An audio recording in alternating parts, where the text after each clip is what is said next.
السلام عليكم البنات، كي دايرين؟ لاباس عليكم؟ بخير وعلى خير. نتمنىكم كلكم تكونوا على خير وبخير ان شاء الله يا ربي وانتم كتشاهدوا هذا الفيديو. اليوم ان شاء الله غنشارك معكم الغدا والكوتي بطريقه سهله ودغيا كيتحضر، كيجي لذيذ هذا الكوتي والغدا اللي غنشاركو معكم. خليكم معايا تبعوا الفيديو من الاول حتى الاخر، ما تنسونيش باللايك والاشتراك في القناه، وكنشكر خوتي وخواتاتي كل من اللي كيتابعني وكيخلي لي تعليقات زوينين. يلا اختي ندوزو لطريقه التحضير.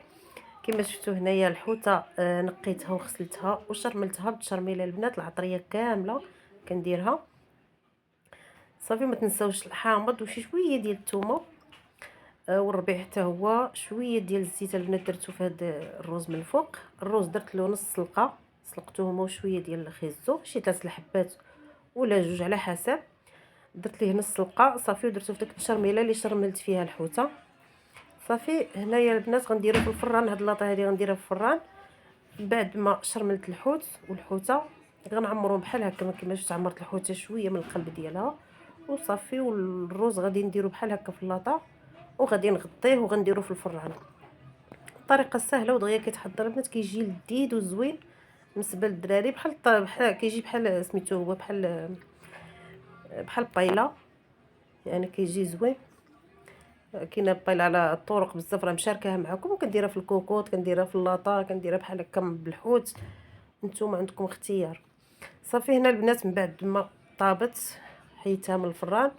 الفران كان عندكم الفران كتشعلوا من الفوق ومن التحت على حسب كل واحد والفران ديالو. انا شعلتها من التحت ومن بعد طابت عاد شعلتها واحد شويه من الفوق صافي. هنا من بعد ما وجدت اللاطه د الحوت، هنا غندوز معكم الكيكه البنات. الكيكه هنا عندي 4 ديال البيضات، عندي الساشيه ديال فاني، كاس ديال دانون، شويه ديال الملح، جوج ديال الساشيات ديال الفلو، كاس ونص ديال السنيده، كاس ونص ديال الزيت صافي. هادو من المقادير ديال الكيكه. غنخلطو في الهاشوار، راني الهاشوار تتبان ليا شوف واش طحليه ولا ما طحليش.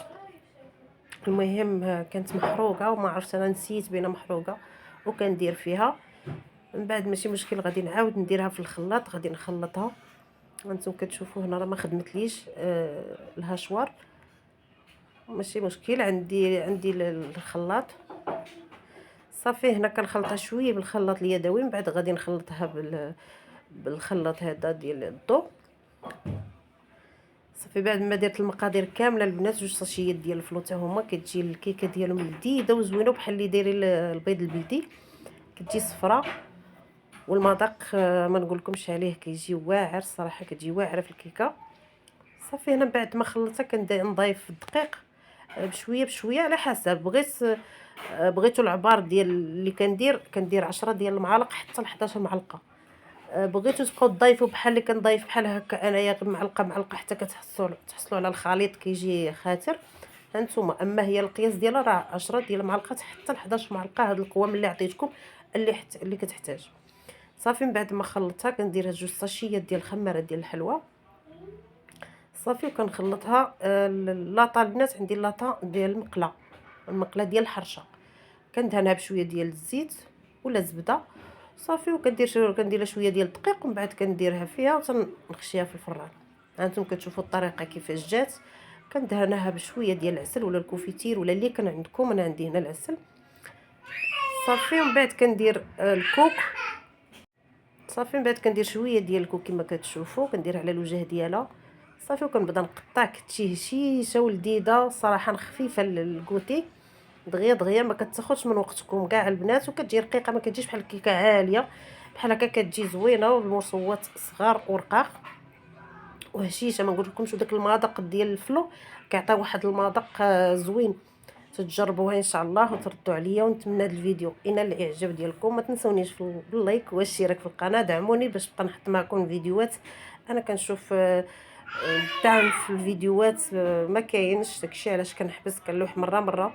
دعموني بقى نحط معكم الشهيوات، وشكرا لكم، ونتمنى الفيديو ينال الاعجاب ديالكم، وشكرا لكم.